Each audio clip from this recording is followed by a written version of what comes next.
GI ট্যাগটার সময় কতখানি involvement ছিল এই ফ্যামিলির? 2015 সালে আমি তখন বম্বেতে আমার ট্রিটমেন্ট চলছিল।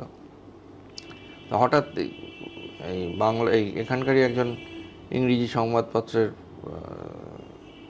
জার্নালিস্ট, সে আমায় ফোন করে বললো, দাদা আপনি কি জানেন যে উড়িষ্যা রসগোল্লা জিআই অ্যাপ্লাই করছে?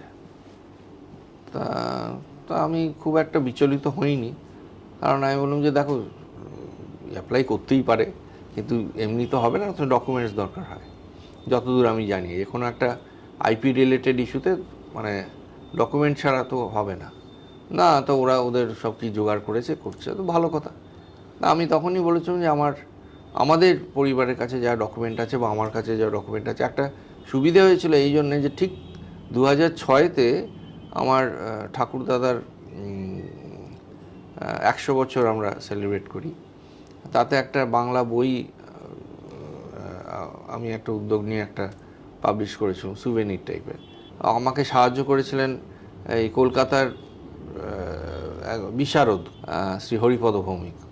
তা উনি তখন অনেকটা সাহায্য করে অনেক তথ্য দিয়েছিলেন যে আমরা মানে আমাদের পরিবার কোথা থেকে এসেছে।